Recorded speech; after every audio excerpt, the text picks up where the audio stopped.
अगर आपके पास भी जो है खाली ज़मीन है, प्लॉट है, एग्रीकल्चर लैंड है या फिर छत पे खाली स्पेस है, तो देखिए उससे भी आप एक अच्छा पैसा कमा सकते हैं और वहाँ पे जो है वोडाफोन आइडिया का जो टावर है लगवा सकते हैं। इसका प्रोसेस काफ़ी इजी किया गया है, काफ़ी सारी लोकेशंस आई हुई है, काफ़ी लोग इसका फ़ायदा उठा चुके हैं।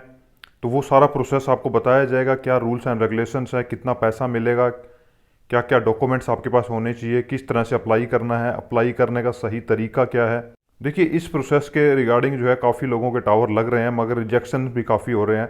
तो देखिए रिजेक्शन आपकी साइट ना हो, क्योंकि एक बार आप अप्लाई कर देते हैं उसके बाद अगर रिजेक्ट हो जाती है तो दोबारा जल्दी से नंबर नहीं आता, इतने में किसी दूसरे की वहाँ पे लोकेशन सेलेक्ट हो जाती है। तो आप सारी चीज़ों का ध्यान रखिए जो आपको इस वीडियो में बताई जाएंगी और उसके बाद आसानी से आप उसमें अप्लाई कर सकते हैं। तो पूरा वीडियो देखिए, लास्ट तक देखिए ताकि आपको मिल सके राइट इन्फॉर्मेशन। तो सबसे पहले आप ये जान लीजिए वोडाफोन एंड आइडिया जो है दोनों जो है एक साथ कंपनी हो चुकी है, दोनों एक साथ बिजनेस कर रही है और अब जो है कंपटीशन को देखते हुए ऑल ओवर इंडिया में अपने नए टावर लगवा रही है। काफ़ी एड्स भी आपने देखी होगी, न्यूज़ भी इसकी काफ़ी आ रही है कि ऑल ओवर इंडिया हर स्टेट में, हर स्टेट की हर डिस्ट्रिक्ट में जो है इसके काफ़ी टावर्स लगने हैं और लगने का प्रोसेस जो है स्टार्ट हो चुका है। काफ़ी सारा बजट जो है इनके ऊपर ये लगा रही है ताकि नेटवर्क हर जगह जाएगा तो इनके कस्टमर भी बढ़ेंगे। तो उस चीज़ का देखिए आप सही फ़ायदा भी उठा सकते हैं। जल्दी से आप अप्लाई कर दीजिए अपनी लोकेशंस के लिए ताकि आप जो है अपनी ज़मीन या प्लॉट या फिर छत पे जो है ये टावर लगवा सकें। तो देखिए सबसे पहले बेसिक इन्फॉर्मेशन और जो इम्पोर्टेंट इन्फॉर्मेशन है वो भी जान लीजिए। तो बात करते हैं कि इसमें जो है सबसे पहले आपको जो है कितनी लैंड की ज़रूरत है, कितनी लैंड आपके पास होनी चाहिए। देखिए अगर आप जो है अर्बन एरिया में हैं और प्लॉट पे जो है अपना टावर लगवाना चाहते हैं तो कम से कम जो है 2000 स्क्वायर फीट की स्पेस आपके पास होनी चाहिए। और इसी के साथ अर्बन एरिया से बिलोंग करते हैं, छत पे लगवाना चाहते हैं तो वहाँ पे भी जो है 500 स्क्वायर फीट की स्पेस आपके पास होनी चाहिए जिसमें आसानी से आप छोटा टावर लगवा सकें। इसी के साथ अगर रूरल एरिया में बात करते हैं, आप अपने प्लॉट में लगवाना चाहते हैं, खेत में लगवाना चाहते हैं तो वहाँ पे मिनिमम जो है आपके पास स्पेस जो है 2500 स्क्वायर फीट होनी चाहिए। और रूरल एरिया में जो है छत पे टावर्स नहीं लगाए जाते, आपको जो है ज़मीन पे ही लगवाए जाएंगे। छोटे टावर जो है सिर्फ अर्बन एरिया में ही लगाए जाते हैं क्योंकि वहाँ पे जो है प्लॉट की काफ़ी दिक्कत आती है, लोगों के पास नहीं होते। तो देखिए इतनी स्पेस अगर आपके पास है तो आप इसमें अप्लाई कर सकते हैं। अब जान लेते हैं कि ये टावर लगवाने के लिए आपको जो है किन किन बातों का ध्यान रखना है, कौन कौन से सर्टिफिकेट्स आपके पास होने चाहिए। देखिए सबसे पहले इसमें इंपॉर्टेंट आता है कि लैंड के जो भी डॉक्यूमेंट्स हैं वो आपके पास होने चाहिए, जो भी ओनरशिप की डिटेल है जी, और अगर आपने ये रेंट वगैरह पे ले रखी है तो उसके लीज की एग्रीमेंट आपके पास जो भी है उसके लीज के डॉक्यूमेंट्स होने चाहिए। सेकंड आता है कि अगर आपकी जो एरिया है म्यूनिसिपल एरिया में अगर आपका आ रहा है तो वहाँ पे म्यूनिसिपल जो कॉरपोरेशन है उसकी एनओसी आपको लगती है। थर्ड आता है अगर आप ये जो है सिटी में लगवा रहे हैं, बिल्डिंग में लगवा रहे हैं तो बिल्डिंग अगर ओनर की है, आप वहाँ पे जो है लीज पे वो बिल्डिंग ले रखी है तो जो भी ओनर है उसकी भी एनओसी लगेगी। और अगर आप खुद ओनर हैं, जितने भी लोग फिर वहाँ पे रह रहे हैं, रेंट पे रह रहे हैं, उन सभी के आपको जो है साइन करवाने होंगे, यानी कि उनसे भी एनओसी लेनी होगी कि उन्हें वहाँ पे अगर टावर लगे तो कोई प्रॉब्लम नहीं है। इसी के साथ आप कहीं पे भी टावर लगवाते हैं, आपके आसपास के जो भी घर रहते हैं उनसे भी आपको एनओसी लेनी होती है, एक फॉर्मेट पे साइन करवाने होते हैं कि यहाँ पे अगर टावर लगे तो उनको कोई भी जो है प्रॉब्लम नहीं है। ये ज़्यादा नहीं, आपके आसपास के जो भी 5 से 6 घर हैं उनके जो भी मेंबर्स हैं उनके साइन उस पर लगते हैं। उसके बाद आता है मोस्ट इंपॉर्टेंट, अगर ये छत पे लगवा रहे हैं, शहर से बिलोंग करते हैं तो वहाँ पे जो है स्ट्रक्चरल सेफ्टी सर्टिफिकेट है वो भी लगता है ताकि कंपनी को यकीन हो जाए कि जहाँ पे भी ये टावर लगवा रहे हैं सही तरह से वो छत बनी हुई है और इन फ्यूचर जो है उसमें कोई भी दिक्कत नहीं आएगी। और इसी के साथ अगर आप शहर में लगवा रहे हैं तो इस चीज़ का भी ध्यान रखें कि हॉस्पिटल जो है दूर हो, और कम से कम अगर आप दूरी देखेंगे तो 100 मीटर आपसे जो है लोकेशन से दूर होना चाहिए ताकि वहाँ पे आप ये अप्लाई कर सकें। तो देखिए ये सारी बेसिक इन्फॉर्मेशंस हैं, इन सब का आपको ध्यान रखना है। अब बात कर लेते हैं रेंट की। रेंट के रिगार्डिंग भी काफ़ी इश्यूज आते हैं, तो अभी जो वोडाफोन आइडिया के जो टावर लग रहे हैं उनमें कितना रेंट मिलेगा उतना ही आपको ऑफर किया जाएगा, और आपको जो इन चीज़ों का ध्यान रखना है। एग्रीमेंट में आपको क्या लिखवाना है वो भी आपको बताया जाएगा ताकि एटलीस्ट आपका रिजेक्शन ना हो। तो देखिए क्या करना है, रेंट की अगर बात करें सबसे पहले आप देख लीजिए एडवांस के बारे में बात कर लेते हैं। कोई भी एडवांस कोई भी कंपनी नहीं देती है। अगर आपने वीडियोस वगैरह में देखे हैं, एडवर्टाइजमेंट्स देखी हैं कि 10 लाख, 15 लाख, 20 लाख, 50 लाख आपको एडवांस मिलता है, तो वो बिल्कुल गलत है। कोई भी कंपनी एडवांस नहीं देती है, सिर्फ आपको रेंट मिलेगा। रेंट की अगर हम बात करें, गाँव से अगर आप बिलोंग करते हैं, बड़ा टावर लगवा रहे हैं तो आपका जो है 5,000 रुपये से लेकर 8 या 9,000 मैक्सिमम रहता है, मगर इसी के बीच ही आपको रेंट मिलता है। वो भी डिपेंड करता है कि आपका जो गांव है सिटी से कितना दूर है और वहाँ पे लैंड की क्या वैल्यू है, मगर इसके बीच आपको जो है रेंट मिल जाएगा। इसी के साथ सिटी से बिलोंग करते हैं, अगर आप छत पे लगवाते हैं तो 10 से 12 हज़ार रुपये आपको मिलेगा। और इसी के साथ बड़ा प्लॉट है, बड़ी ज़मीन है, तो वहाँ पे आपका जो है 10 हज़ार से लेके 25 हज़ार भी रेंट जा सकता है। वो भी डिपेंड करता है कि आपकी सिटी जो है टायर 1 है, टायर 2 है या टायर 3 है।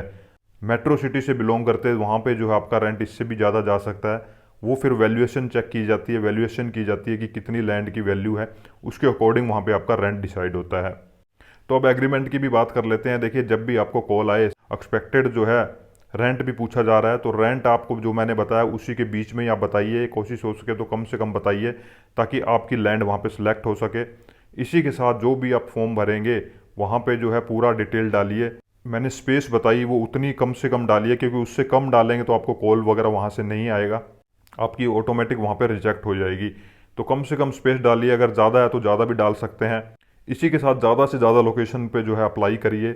अगर एग्रीकल्चर आपके पास लैंड है तो उसकी लोकेशंस की लॉजिट्यूड और लैगिट्यूड जो रहता है वो आपको बताया जाएगा। ज़्यादा से ज़्यादा डालिए, अलग अलग नंबर से अप्लाई करिए। इसी के साथ अगर प्लॉट वगैरह है तो जितने भी प्लॉट है उन पे सब पे अप्लाई करिए, अलग अलग नंबर से अप्लाई करिए। और पहले अगर आपने अप्लाई कर रखा है, आपको मैं साइट अभी विजिट करवाऊंगा, तो पहले उसको जो है रिजेक्ट कर दीजिए। वहाँ पे आपको बताया जाएगा कि किस तरह से रिजेक्ट करनी है। पहले की जो भी डिटेल है उसको डिलीट कर दीजिए, रिफ्रेश अपनी पूरी डिटेल उस पर डालिए। और एग्रीमेंट जब भी आप करवाते हैं इस चीज़ का ज़रूर ध्यान रखें, रेंट ज़रूर जो है 2 से 3 साल में बढ़ता है, उसको भी आप बढ़वा लें। कई लोग नहीं बढ़वाते, तो वो जो भी आपको अभी आज का जो रेंट होगा वही हमेशा मिलता रहेगा। इंक्रीमेंट वहाँ पे ज़रूर करवा लें, और अपनी जो भी टर्म एंड कंडीशंस है वो भी उसमें लिखवा दें, ताकि इन फ्यूचर आपके और कंपनी के बीच में कोई भी दिक्कत ना आए। तो अब देख लेते हैं अप्लाई कैसे करना है। अप्लाई करने से पहले इस चीज़ को जान लें कि डायरेक्ट नेट पे जाके कहीं पे भी अप्लाई मत करें। काफ़ी सारी फेक साइट्स बनी हुई है। सबसे ज़्यादा फ्रॉड जो है टावर को लेके होता है।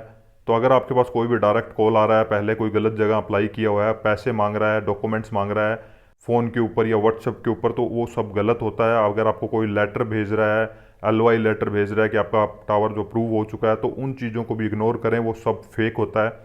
एक बार अगर आपका पैसा चला गया रजिस्ट्रेशन का तो वापस नहीं आएगा। इस चीज़ का ध्यान रखें, क्योंकि कोई भी कंपनी पैसे नहीं मांगती है। जो भी जेन्युइन कंपनीज होती है उनका प्रोसेस जो मैं आपको बता रहा हूँ वही होता है। कोई भी पैसे और बिना रजिस्ट्रेशन फीस ही आपकी लैंड जो है चेक करती है। तो अब देख लेते हैं अप्लाई कैसे करना है। देखिए, अप्लाई करने के लिए इनकी जो ऑफिशियल वेबसाइट है, वोडाफोन आइडिया की वेबसाइट नहीं है, थर्ड पार्टी की वेबसाइट है, जो सबसे बड़ी कंपनी है और जो पूरे इंडिया में टावर लगवा रही है। वोडाफोन आइडिया की ज़्यादा डिमांड है, क्योंकि अब इनके जो है टावर लग रहे हैं। तो वहाँ पे आप अपनी डिटेल डाल दीजिए पूरी। सबसे पहले क्या करना है, आपको जो है इस पेज का लिंक जो है डिस्क्रिप्शन में मिल जाएगा, डायरेक्ट आप यहाँ से जाइए। जैसे ही जाएंगे आपको सबसे पहले 2 ऑप्शन नज़र आएगा, एक न्यू रजिस्ट्रेशन का और एक जो है स्टेटस का। स्टेटस का एक बार आप छोड़ दीजिए, न्यू रजिस्ट्रेशन पे क्लिक कीजिए।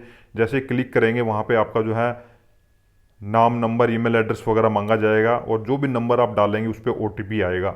जैसे ही उस पर OTP आ जाता है, OTP के बाद आप वो OTP डाल दीजिए और बाकी का नेक्स्ट फॉर्म ओपन हो जाएगा। वहाँ पे लोकेशन सही तरह से सेलेक्ट कीजिए।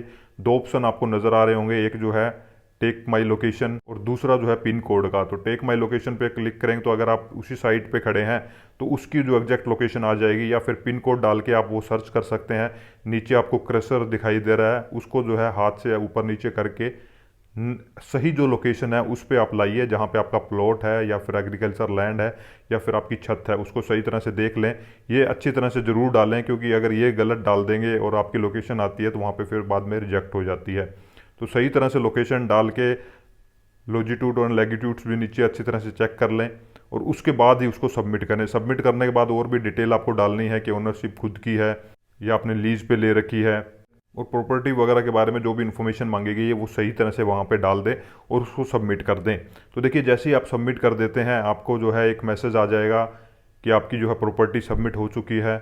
उसके बाद आपको क्या करना है, टाइम टू टाइम थोड़े टाइम बाद चेक कर सकते हैं। चेक करने के लिए आपको क्या करना है, जो मैंने सेकंड ऑप्शन आपको बताया कि यहीं पे आपको जो दिया गया है स्टेटस चेक करने के लिए, उस पर चेक करिए। उस पर आपको 3 ऑप्शन नज़र आएंगे। अगर आपकी सिलेक्ट हुई है तो सिलेक्टेड का ऑप्शन आएगा। अगर आपकी जो रिजेक्ट हो चुकी है अभी नहीं आएगा, कुछ टाइम उसमें लगेगा जब आपके पास कॉल वगैरह आ जाएंगे। रिजेक्ट हुई है तो रिजेक्ट का ऑप्शन आ जाएगा, और अगर प्रोसेसिंग चल रहा है तो प्रोसेसिंग वहाँ पे नज़र आएगा। तो उसको आप टाइम टू टाइम चेक करते रहिए। पहले से अगर आपने नंबर डालते हैं, लोकेशन डाली हुई है, तो आप उसको पहले डिलीट कर दीजिए, दोबारा से लोकेशन वहाँ पे रिफ्रेश कीजिए, दोबारा से डालिए और नए नंबर से डालिए। और जो भी जितने भी लोकेशन डाल रहे हैं ज़्यादा से ज़्यादा लोकेशन डालिए, ताकि ज़्यादा से ज़्यादा आपकी जो है चांसेस बढ़ जाएं इसमें जो है टावर लगवाने के, क्योंकि जहाँ पे भी लोकेशंस ओपन होंगी उन्हीं लोकेशंस के लिए जो है सर्वे होगा। और सर्वे के बाद आपको बताया कि रेंट वगैरह जो भी आपको बताया वही आप बताइए, ताकि आपकी जो है लैंड उसमें सेलेक्ट हो सके। तो देखिए इस तरह से आप सही तरह से अप्लाई करेंगे तो हम 100% जो है आप अपने ज़मीन पर टावर लगवा पाएंगे। अगर कोई भी डाउट्स है तो आप मुझे कमेंट कर सकते हैं। कोई भी बिज़नेस करना चाहते हैं डायरेक्ट हमसे जुड़ सकते हैं। उसके लिए आपको स्लॉट बुक करना होगा। जैसे ही आप स्लॉट बुक कर लेंगे हमारी तरफ से कॉल आ जाएगा और उस बिज़नेस की पूरी डिटेल आपको दे दी जाएगी। Take care, bye bye.